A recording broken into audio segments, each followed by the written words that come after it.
HTML, or Hypertext Markup Language, forms the structural foundation of any web page, but there are many other languages that fall into the realm of web development. To build this project, we're also going to learn CSS, or Cascading Style Sheets. This language will help us modify things like fonts, colors, page layout, and so on. Just about anything that has to do with the visual aesthetics can be accomplished with CSS. Just like HTML, we'll get into CSS in much more detail later on, but we should try out some simple CSS first, just so that you can see how it works. Let's jump into our workspace and add some style. Workspaces has several settings that we can adjust depending on our personal preferences. I'm going to click on the View menu, and I'm going to select Highlight Active Line. This won't change anything about the project, but it will highlight the line that we're working on. If I press Enter a few times and create more lines, you can see that it will highlight wherever my cursor is. I'm going to delete these extra lines because we won't need them, but if you'd like to turn on line highlighting as well, you can go ahead and do so in the View menu. You can also make other changes in the View menu, such as increasing or decreasing the font size. You can also restore the default font size. In addition, you can adjust these using keyboard shortcuts. So I can go ahead and hit Command+ on my Mac to increase or decrease the font size. Now, let's get back to our project. So far, we have a first-level headline element on the page. Let's try to change this to a blue color. Just above the headline, I'm going to create a new blank line, and I'm going to type some style tags like this. Once again, you'll notice that Workspaces auto-completes the style element once I've typed the opening tag. Now inside of these tags, we can write CSS, which is another language in addition to HTML.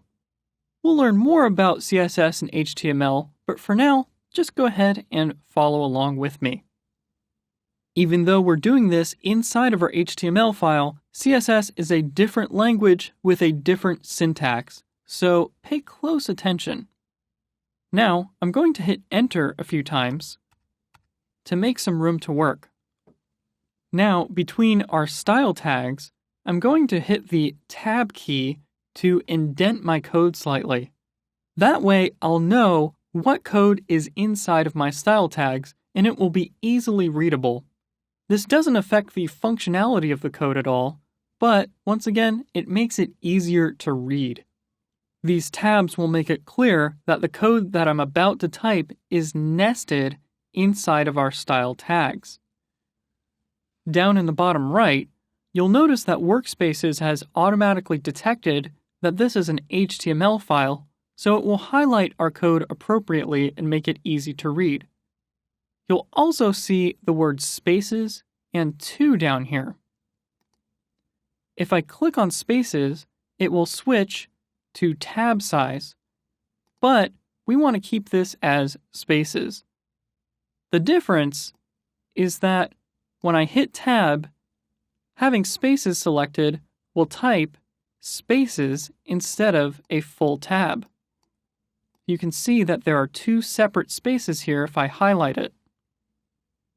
I can adjust the number of spaces it types by just clicking this number 2 and changing it to a 4 and hitting Enter. Now, if I type in my workspace and hit a tab, it will actually indent by 4 spaces. This is just a personal preference, so you can go ahead and change this to whatever you'd like. However, most programmers use spaces, and they only use 2 spaces, so you may want to keep those defaults. Once again, this will not change the functionality of your code, it's just personal preference and makes your code easier to read. I've deleted my tab, so I'm going to hit tab once again, which will actually type 2 spaces in this case, and I'm going to type H1. This is what's called a selector.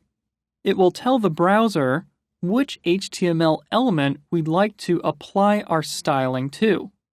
More specifically, this is what's called an element selector. There are many different types of CSS selectors that we'll learn about, but this one is very simple for now. Next, let's type a space after our H1, followed by 2 curly braces. You can type curly braces by pressing Shift and the square bracket keys on your keyboard.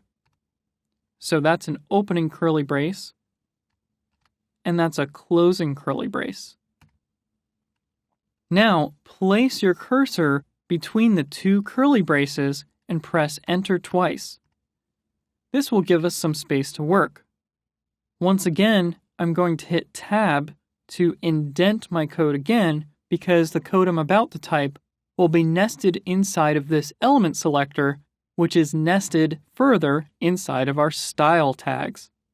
Finally, we're ready to apply some styling to our headline element. Type out the word color like this. Then type a colon by holding down Shift and pressing the semicolon key, followed by a space, and then typing the word blue.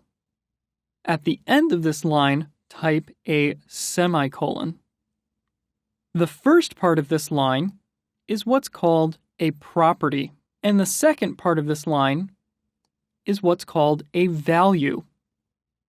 We'll go over many CSS properties and values later on, but for now, it's just important to get the syntax right. In Workspaces, if you highlight a CSS color, it will give you a preview of what that color looks like. Make sure that you've typed everything in your workspace, just as I have in my workspace, and then save the file. Once again, you can do this by hitting Command-S on a Mac or Control-S on Windows. You can, of course, also do this by going to the File menu and hitting Save, but it's faster to use the keyboard shortcut. Now, if we preview our workspace, you'll see that the text color has changed from black to blue. Changing colors is probably the simplest thing that you can do in CSS. There's much more to learn, and as we'll discover, CSS is extremely powerful and can do far more than just simple text formatting. In fact, most CSS is so complex that you wouldn't ever want to put it inside of your HTML document.